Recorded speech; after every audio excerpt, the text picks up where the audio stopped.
Good afternoon, Radford fans, and welcome to another edition of Sports Talk with Rags here in Season 4, Episode 5. And today, here we are honored to have Radford alum and current Radford Hall of Famer, Denny Van Pelt with us. Denny, how you doing today?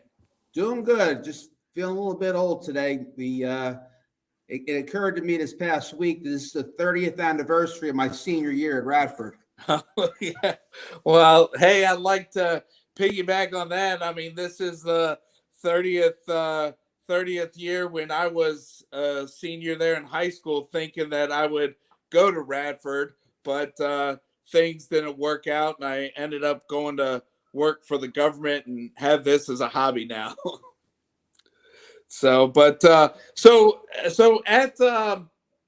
your as you were growing up, I mean, did you play all sports? I mean, I know that you shared with me how you had a football scholarship and baseball, but what was it like growing up around the athletic fields? I got to Long Branch High School in '90. I mean, you went from the football field to the basketball court to the baseball field, and in the summertime, summer baseball, summer basketball, go lift weights. I mean, you did all three, and I guess probably my sophomore junior year is when I decided, you know what, I want to do both. Right. And so I got to the point where I was only really looking at schools that I could play both. So I was trying to find a balance of where I could actually play both. And my hats off to my high school baseball coach, who had attended a number of the Be the Best Coaches camps that were run by Jack Hawkins, who had an association with Coach Newman at Old Dominion. And he gave me this flyer and said, "Denny, you need to go check out this camp." And I went down there, and I thought I was good until I got down to that Old Dominion camp. And back then, that was the camp to go to. And I mean, the second year I was down there, one of my teammates on my team was Steve Carsey, who ended up being a first-round pick for the Yankees. But it was a great camp. That's where I met Gines, and I met Finney. And Finney was still Chris Finney was still a volunteer at the time at Radford, and Guzzo was there. He was coach at VCU then, and just Coach McMahon. And actually, we got to tour the locker room, and then back then, Ty Hawkins was playing there at Old Dominion, and Ty's from my area. And I work at the high school where he went to high school, and I coached his son in baseball, cool. And his brother, his younger brother. So I had his younger brother and his son on my team one year for a few years. So it was interesting. It's kind of come full circle. But that was a heck of a camp, and if I hadn't gone to that camp, I don't know what my baseball career would have been like, to be honest with you, because basically just played summer ball. Right. Yeah. And, you ended up landing there at Radford and being part of, the Highlander baseball program there from 91 to 94. Yeah, I was when I graduated in '90. Yeah. I actually got drafted that year and decided to still honor my commitment to go play football in Kansas. And they were going to release me to play baseball beginning my sophomore year. And as luck would have it, the day I got drafted, they called up my father to see if I was physically okay. The Orioles were planning on drafting me. And my dad's like, "Oh yeah, sure, he's fine." Little did he know I was up playing in a pickup men's softball league. I ran across home plate, used the fence to stop my momentum, and I stepped into half of a ditch and fractured my ankle and tore all my ligaments. And my father wanted to choke me, what are you doing, and it's kind of like the story about Kansas. I went there. We got there on a Friday night and went out with my host, who was Keith Lonecker, who ended up being playing for the Rams. And God rest his soul, he passed a few years back. He also had an acting career. He was in the movie Leatherheads, the big dude in Leatherheads. Oh, okay. And so next morning, I'm in Coach Mason's office, who's also from Jersey, and he's talking. He goes, "You got any questions for me?" And I said, "Yeah, you got 44 available." And he's like, "Not next year, but the year after." I said, "Coach, if I get 44, if I come here, can I get 44?" He goes, "Yeah, you can. Yeah, I'll give you 44." "Coach, I'm coming to Kansas." And my father looks at me like this. Man, I didn't talk to him, but yeah, it was. Yeah, so by the time I got out there from that injury, I just kind of healed up, went through the freshman workouts, and the upper class then joined. And like the third day of practice, we're just in headgear. It's not live, but live. Right. And ball was fumbled. Next thing I know, some big 300-pound lineman rolled, went to grab the fumble, rolled into me, rolled up on the same leg and ankle, and I'm right back in the trainer's office. And I'm thinking to myself, what am I doing? Right. I really, be honest with you, and I think Coach Gines touched on that when they did my video back in 2018. Yeah, I didn't realize I was that good in baseball until I got drafted. And then I think, between the draft and then the injury and then laying on that table and, at the time, like I just didn't see how I was going to be able to pull off both. Right. So, and I did exactly what Coach Gines told me. He says, everything happens in Kansas, you call me first. And I did. And Dad flew back out to Kansas. We hopped back into my car and drove to Lynchburg to meet him at the stadium. And then the rest is history. Right. Yes. Yeah. And, great career there at Radford, and part of the Big South, that Radford's still part of today.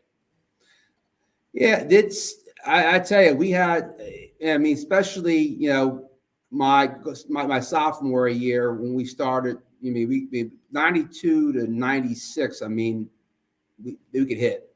And we just had some battles with some teams. We took 2 out of 3 from Coastal my senior year.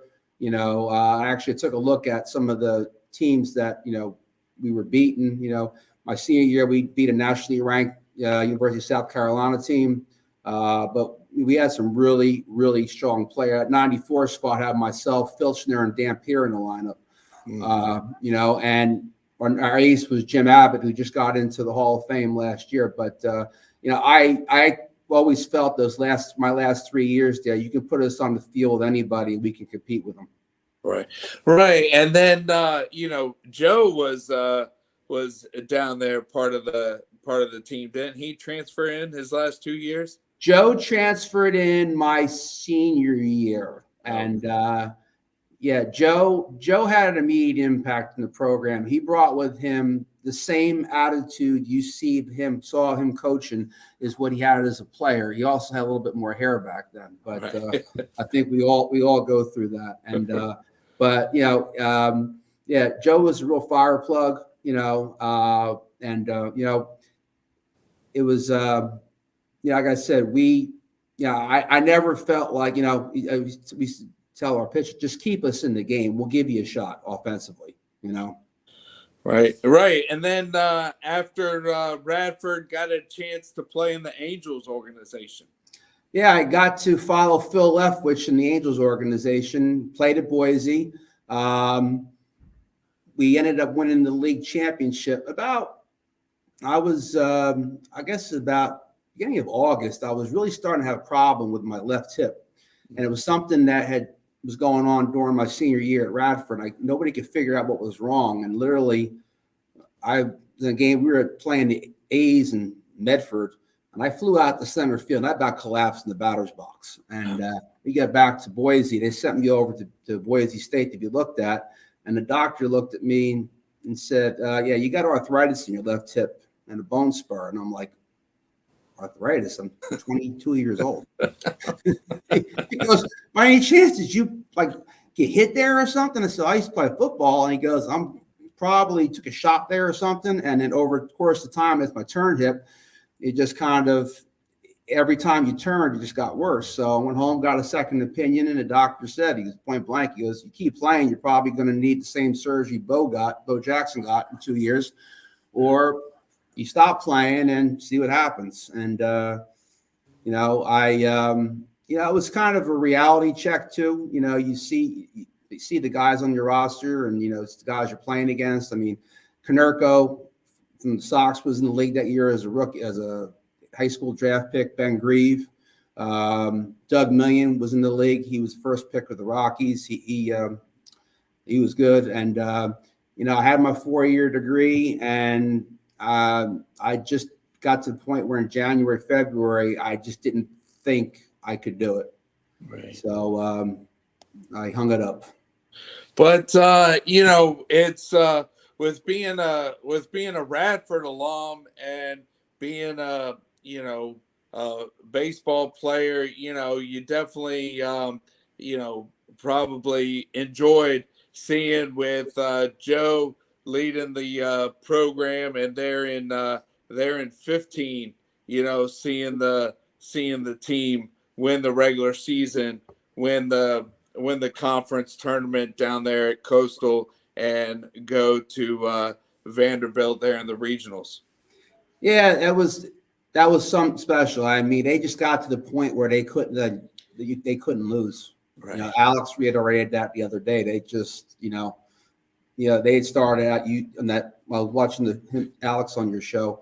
Yeah, I remember that they were like 500, like 17, 18 games in, and then after that, they ended up going 45 and 16 and made the regional finals. And they had some arms. They really had some arms. They had some clutch hitters.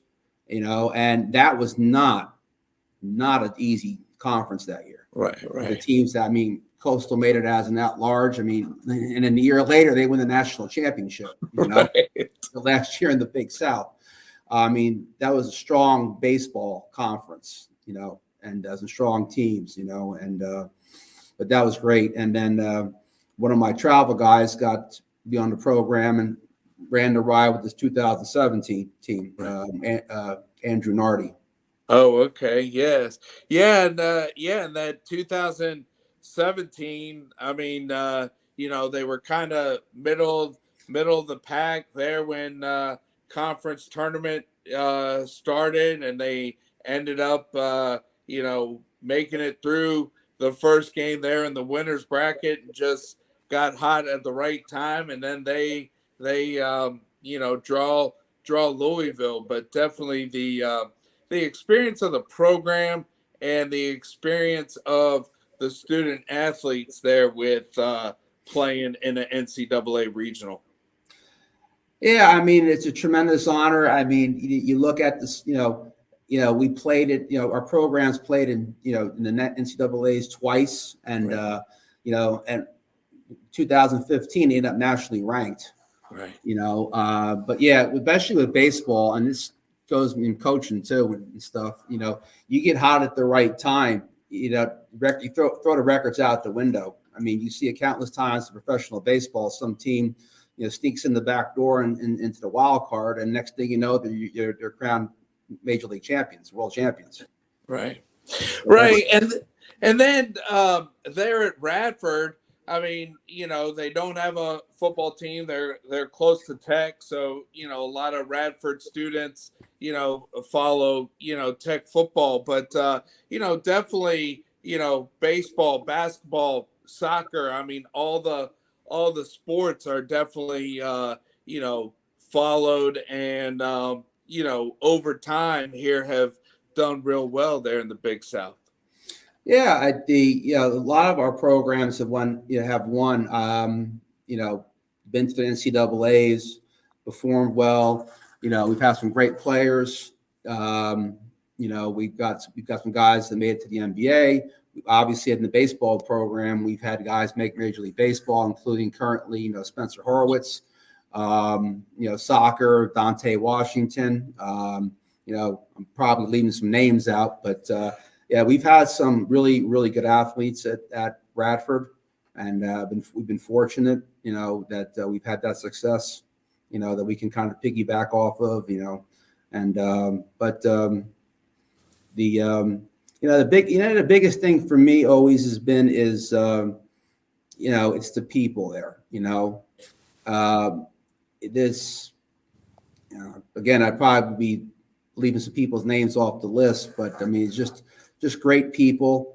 You know, I'll name Mike Ashley for one. I mean, like, you know, you're never going to see a better ambassador of Radford athletics, Radford athletic programs than that man. And, it's, again, I said this before, you realize it more when you're not there, Right. that, you know, what it meant to you, that time. Right. Right. And then, how about getting the call there in 2018 where, the school that you went to, part of the baseball program there in the early 90s, and then to recognize your accomplishments there when you were a student athlete and being inducted there in the Radford Hall of Fame there in 2018? I cried. I really did. I was in between class in my classroom right now. We're in between class, and the phone rang, and I saw the caller ID. It said Robert Lindbergh, and I'm like, "Well, this got to be important."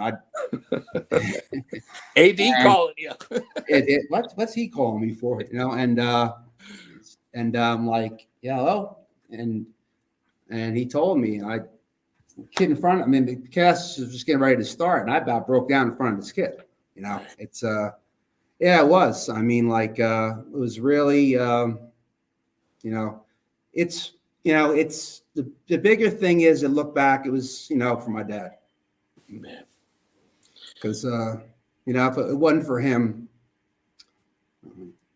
both I'll keep together now. If it wasn't for him, I wouldn't have been the player athlete that I was, I grew up, before high school at Long Branch, I lived in Oceanport, New Jersey, and my grandparents had 2 acres of property with a backstop in the back. It was called Van Pelt Field, and until I was 11 years old, he could throw batting practice to me without me hitting the house out in right field.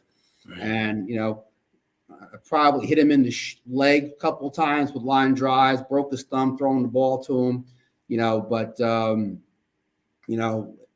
he pushed me. He pushed me, weight room, eating, grades, you name it. Like I said, I think it was more, I was, emotional because it was for him, him. And then, my mom, the sacrifices she made, in order to allow me to do the things I was able to go do, so it was really, and I did it in 18. I mean, it was more of a thank you tour than anything else, because without the people around me, the coaches, the players, my teammates, the school, they all put me in that position to do what I accomplished. Right. And, and then also, you teach, and what you mentioned that Nardi played for you. So you coach baseball. And how long have you been doing that?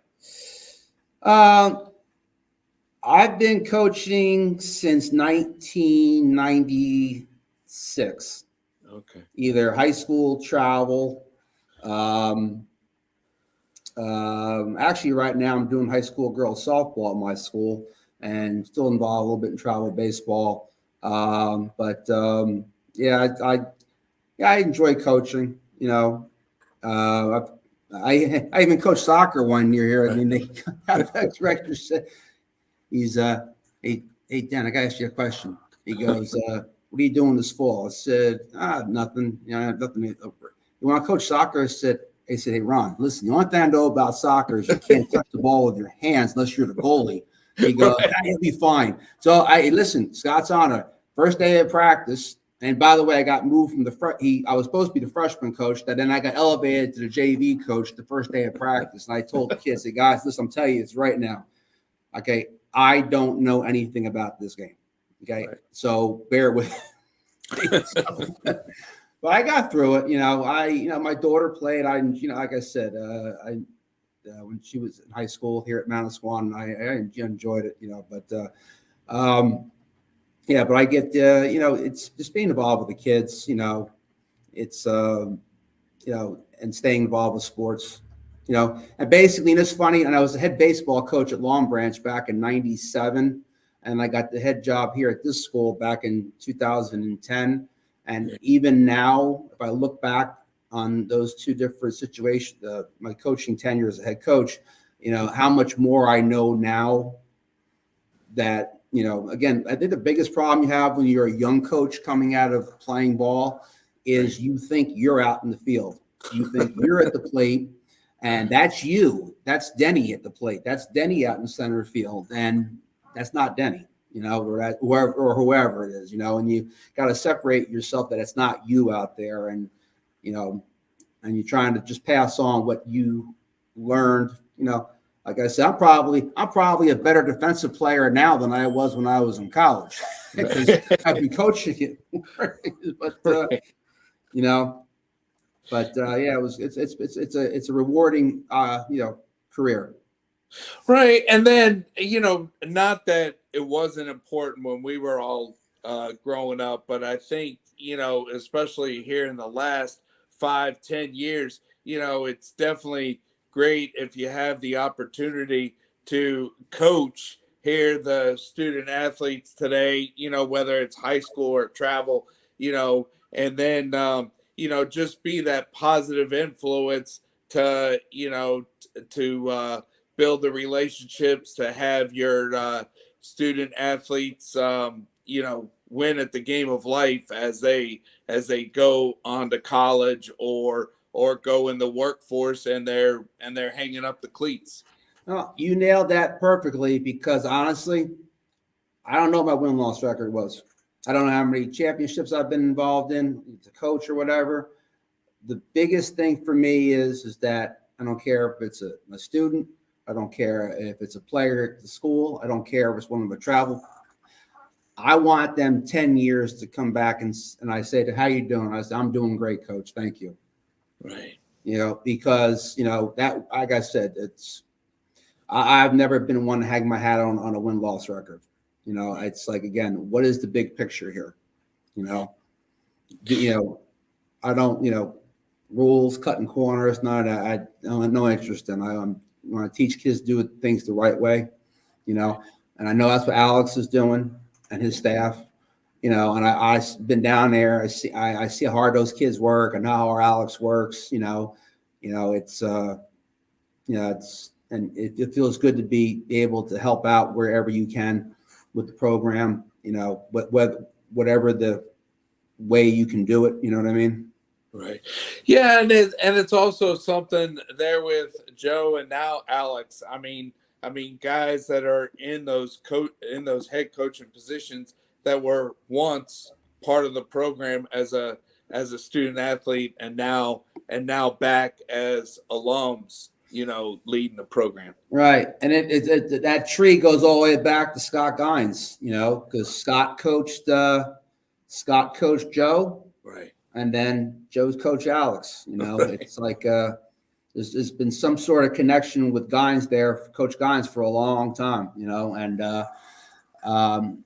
it's it's good that especially as guys in my era, we all still talk kind of. Right. I'm in a group chat right now, like 7 or 8 of them right now as we speak. Okay. Cool. And, but yeah, it's again, going back, being able to go, I envy Alex being able to go back and coach at Radford, and I told him that, and told Rack the same thing. I said, I'd love to come, coach here, because, I played here, Right. Right. And then also, I appreciate your time for coming on, but also today and for the next 48 hours, a little fundraiser there for the athletic program. Yeah. Rad 48, we knocked it out of the park last year. We had 193 donors, and we raised, which I think was a record, and we raised a record $44,000. Wow. In the 48 hours. And I mean, we were all just blown away how much support we got. And, the last I checked, we've already clipped the $22,000 mark already. And we're over 60 donors, and we're only 4.5 hours in. Right. And I think it just shows you, you see the names that are on there contributing, it means something to these guys that used to play here. It means something to the families of those guys as well.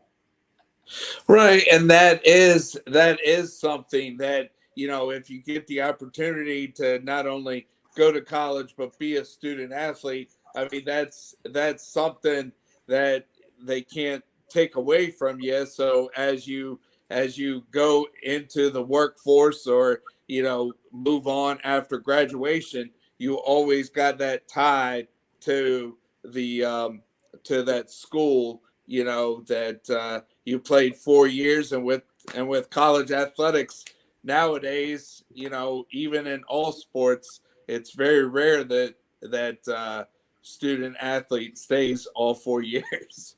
Oh, you don't want to get me going with that. Right. No, but no, you don't want to get but me going with that. It's just, listen, I think you can pull a lot of the coaches and programs and sports, and I'll tell you off the record that this is interesting times, right. to be a coach, because it's there's so much more they got to contend with now than they used to, Right.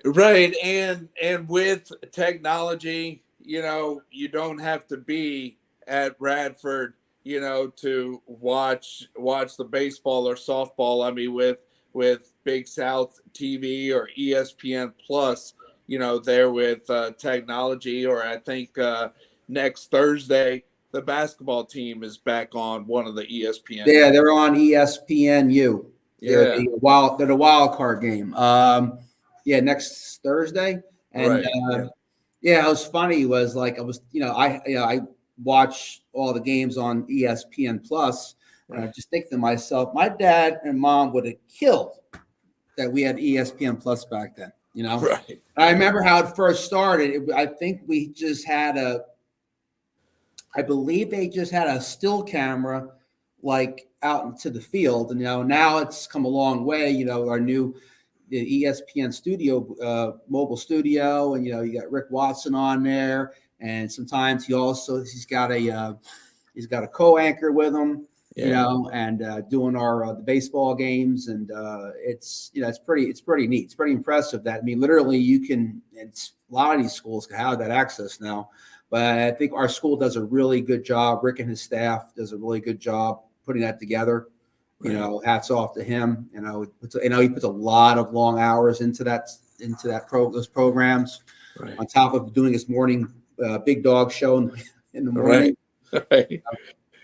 Yeah, and I think, I mean, here it is, February 6th. So, just about 9 days, the baseball team will be heading down south to Atlanta. But I think with looking at their schedule, and then when conference play comes, I think it's going to be a good year there for Radford baseball.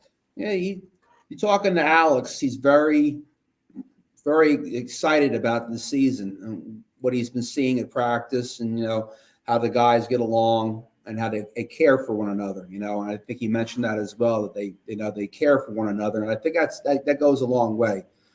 Because any successful team I've ever been a part of or coached, I mean, one is that you don't have to do so much because the team takes care of it in the right way.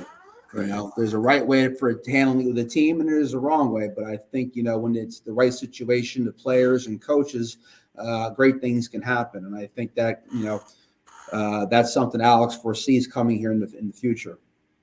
Yeah, and I mean, I don't know if I can actually be there with it being a two game, during the week. But with Stifler, used to being at VCU, now at Notre Dame, and Alex, knowing Stifler, that's a great opportunity for Radford baseball here to host Notre Dame there in March.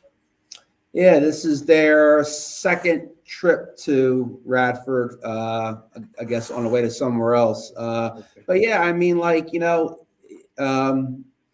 it's baseball. I mean, like I said, playing down there at Radford, you saw some of the craziest things. Like literally, I mean, in that game we beat South Carolina in '94, Right. and the night before the place was mobbed at night, and we got smoked, I think, that night, and then we come back the next day and beat them. It's baseball, Right. you know. It's one of those sports where, again, it's just not, a foregone conclusion before you step on the field, because somebody, a pitcher gets hot, just God's bats are clicking, and just you get to go on a little bit of a run, and then maybe it carries over into other games and into a stretch, and then into a season. Right. Yeah, and a sport that on the offensive side, you get a hit 30% of the time.